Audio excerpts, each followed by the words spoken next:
A mystic, yogi, visionary, humanitarian, author and poet. Sadhguru is a spiritual master with a difference.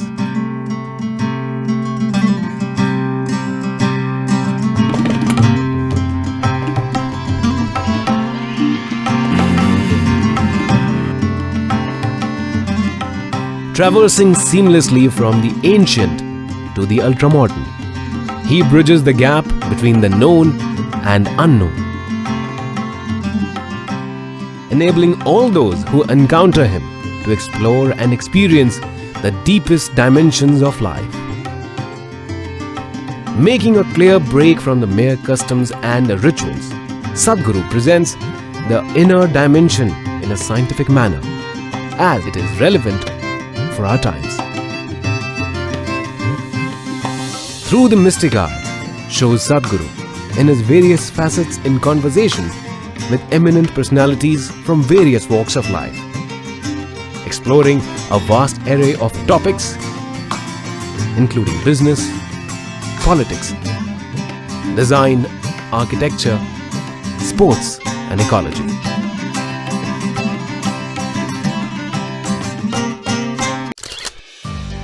This week's episode features Anupam Kher, Padma Shri Award-winning actor and social activist, in conversation with Sadhguru. Noted for his versatility, Anupam Kher has played just about every kind of role in the course of over 400 films and 100 plays. He's also the founder of the Anupam Kher Foundation, which aims to create a brighter future for children from less privileged backgrounds. Watch as Mr. Kher and Sadhguru discuss various aspects, including the state of India's democracy, the power of attention, and the children of today losing their sense of wonder to the WWW.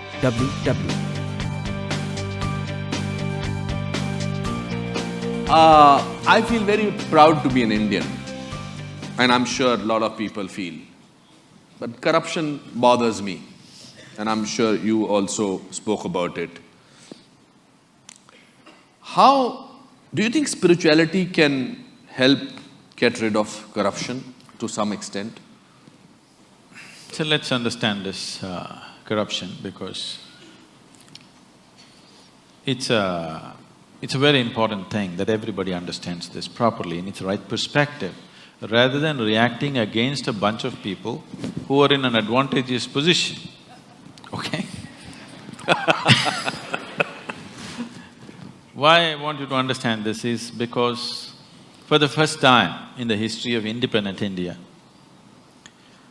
these 64 years, that means 2 generations of people, they have at least 50 to 60% of them have had such a bad deal.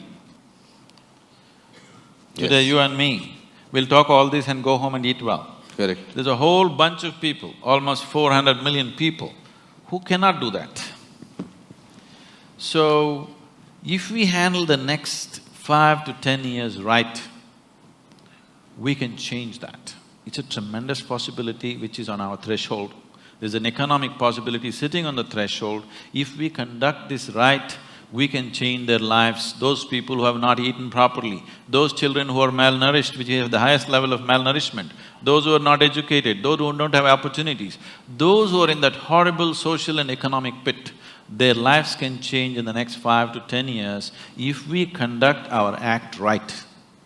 Every Indian should understand this. It is not just about economy means stock market. It is about hungry people who will have food on their plate. Economy does not mean stock market, economy does not mean foreign cars coming into India, economy does not mean you wear better clothes or this and that. Improving economy means there will be no hungry children in the country, which is something all of us should do something about. And that possibility is being jeopardized.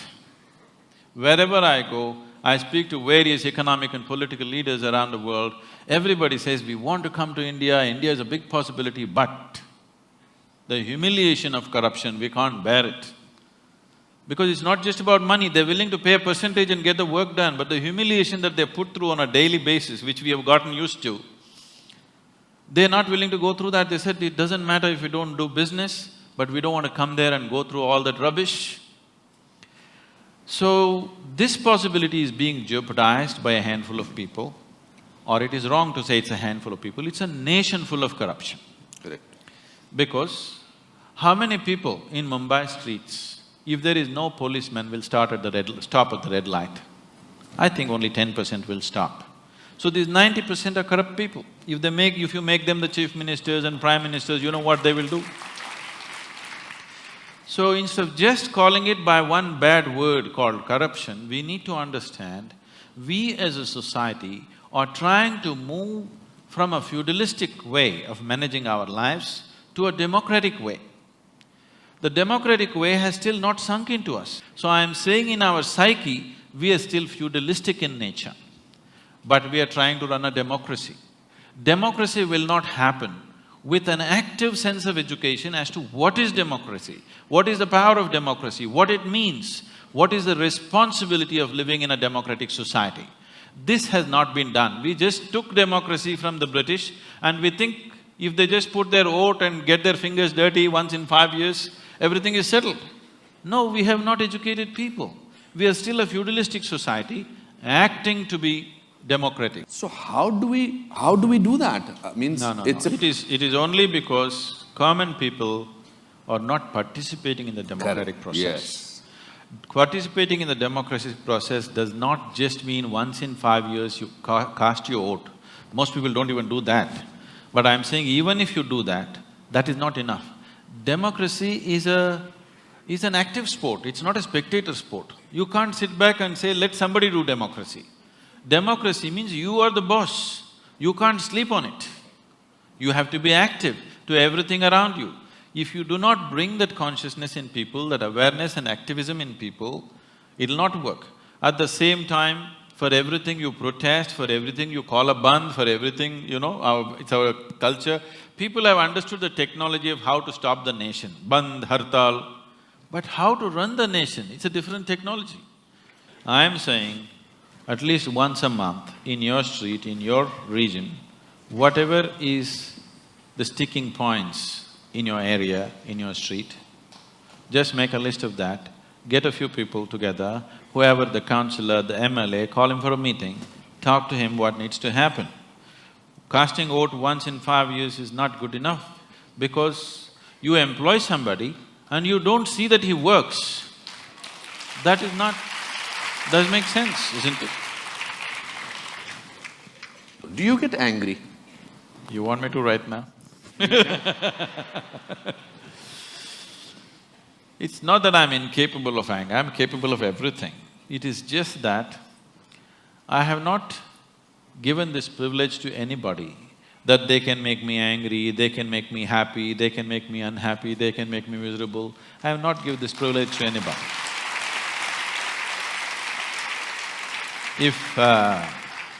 If somebody need to be shouted at, boom, I'll go.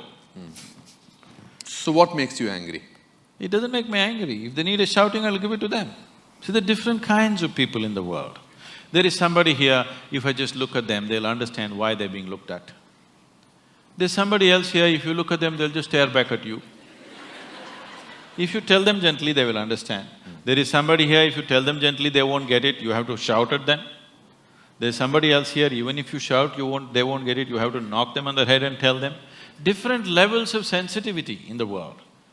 Your action should be appropriate to the situation in which you exist. I am not bound like this, I will not say this, I will be gentle, I will be nice, I have no such things. I am just appropriate to the situations in which I exist. What you need, I will do. If you need only shouting, I'll do. What's my problem? What's your shortcoming? Huh? My shortcoming is, I'm not tall enough. You're the tallest man right now you're here. We know I that. came little short. Do you feel lonely? Lonely?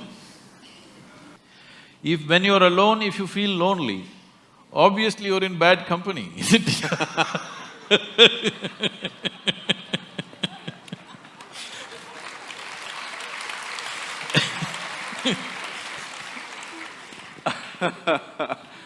It's a great journey to be talking to you. If you have to describe yourself in one word, what will that word be? So if Sadhguru has to decide, and if he has to, tell me to describe himself in one word, one that, apart from mystic. Okay. Would you consider wildlife as 2 words or 1 word? What is the word? Wildlife. For you it's one word. 1 word. So life, uncultured, uncultivated, just wild and as it is. That's me. You're very warm also. Just life, nothing else. It's been very enriching talking to you. I must say that I feel it. I grew up in a lower middle class family, small town. As a child, I had a great sense of wonder about everything. I till today have a great sense of wonder. I'm very happy to be talking to you. I don't see that in today's children. I don't see a sense of wonder in today's children. I think because they're… Because they replace the wonder with www. Exactly. Exactly, that's right. They know the whole universe before they're 6. Exactly, that's… How do… and I'm sure parents, they know everything. They just have to press Google and all the information. But information does not necessarily translate into knowledge at all. So how do… and they always say this, that's the way I am. I don't see… my grandfather even at the age of 84 said, that's the way I am. So what is this, that's the way I am? I'm bored, dude, cool. I think that to be bad is being cool. If you say I'm a good man, he's a boring man. Usually they are.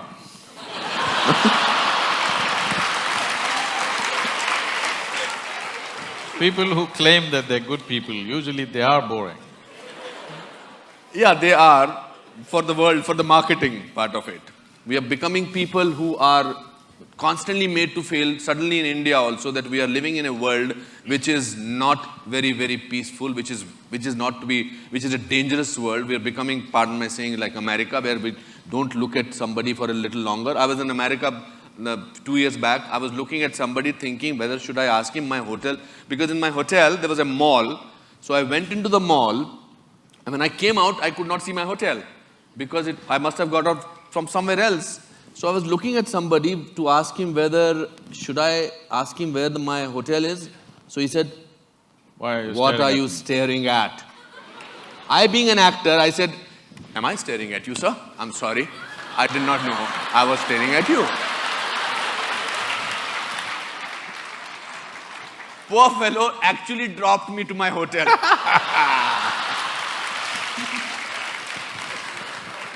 What my point is, how does one in today's time, in these times, retain a certain amount of innocence, a certain amount of sense of wonder? How does one do that? See now, there are 2 things you said, wonder and innocence. Wonder does not necessarily come from innocence. Okay. See, for example, when you were a child, you definitely looked up at the sky, isn't it? Absolutely. Did you ever count the stars? I used to do that in Simla, tried. there was nothing to do. How far did you go? Oh, no, nothing. I could not go beyond 100 or 200.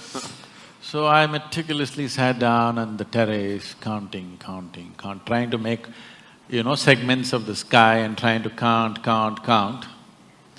I've gone up to 1700, and then you get mixed up. What was there is not there, what was not there has come, it gets all mixed up. But today, that itself was wonder. 1700 just blew my mind. Today scientists are telling you there are over 100 billion galaxies, not stars, 100 billion galaxies. So as you explore, as you know, the wonder will increase because you realize the nature of the existence, then wonder will just explode. So wonder is gone not because of lack of innocence or because of innocence, because what we call as knowledge, stupid conclusions about life. Today people are carrying their attention deficiency like a qualification. See, existence will yield to you only if you pay attention to something. Anything in this existence will yield to you only if you pay substantial attention to it. But now people have become like this. They can't look at anything, everything is chak, chak, chak, chak. Now in this condition, there will be no wonder, only conclusions in your head. There is no perception, there is only, monologues going on in your head. There is no perception. If there is perception, all noise in your head will just stop. If you're looking at something absolutely beautiful and engaging, everything stops. Why people are enjoying your cinema is just this, you switch off the lights, they focus on the thing for those whatever few minutes or 90 minutes or whatever, their usual monologues are gone, something else is happening. It is the attention which is making the difference. It is not what's playing on the screen. It is what is playing on the screen is instrumental in grabbing the attention. But it is the attention, continuous attention, which is making the experience of being there. So, this is a rudimentary form of meditation. It's called dharana. So how does one in today's time retain that attention span? One simple thing is, everybody must do something about themselves. Every child, every school should bring this dimension that a child is required to pay attention to something continuously. It could be music, it could be dance. See, you cannot do music or dance unless you pay attention to it, You'll make a fool of yourself if you do not pay enough attention. But you can pass an examination without attention. Yeah. Understand? That's right. Above all, if you I've seen this simple thing. Children came to us, we have a Isha homeschool, which is done in a very different way. I one day went to the assembly, all these 6.5-year-old kids, they're all like this, like this, like this. I said, why are the kids like broken tops? Why are they shaking around like this? Then I just brought this thing, simply every day in the morning, Sari Gama Pada Nisa, 15 minutes, everybody must do. You go there after 2 months, they're all sitting like this. That's all it takes. If you just make them walk in the forest in the night, one night, okay? In the darkness, you just make them walk, you will see they will become like this. Their ability to pay attention will become like that. Their sense of wonder will explode. You just take them into the jungle, make them walk for a night without torches, without cell phones, without anything, in a protected atmosphere, you will see within one night, there will be a tremendous transformation in the sense of wonder in the child's life. But we are making them physically incapable of these things. Sitting just in front of the computer, they're becoming physically incapable. When physically it hurts, they will protest, they'll not do anything. So it's something that parents must take care of. Bringing up your child does not mean just sending him to school and getting marks and grades and nonsense. Your child in body and mind should grow up to full capabilities. That is when it will manifest in his life as success. Just marks will not manifest as success. 70% of India's population in the rural mass, they're in hopeless cultural and economic situation. But no systematic way of taking the rural masses to education has not been done. As part of Sadhguru's vision to improve the situation in rural Tamil Nadu, Isha Vidya offers affordable, quality education for children to create joyful, fit and capable youth. 8 Isha Vidya schools are creating a bright future for over 4,050 rural children, many of whom are first-generation schoolgoers. Around 40% of the students pay a nominal fee and 60% are supported through scholarships or educational support. Midday meals with 11 essential nutrients and protein help to address malnutrition. Isha Vidya schools strive to make children fluent in English language and give them computer skills while preserving their tradition and culture. In 2012, based on the success of this schooling system, the government school adoption program was launched. The Isha Vidya team are training teachers from 31 government schools around the state to improve children's English, provide special attention to those who need it, and integrates sports, yoga, environmental education, health and hygiene into school life. The government school adoption program has reached over 26,800 students around Tamil Nadu.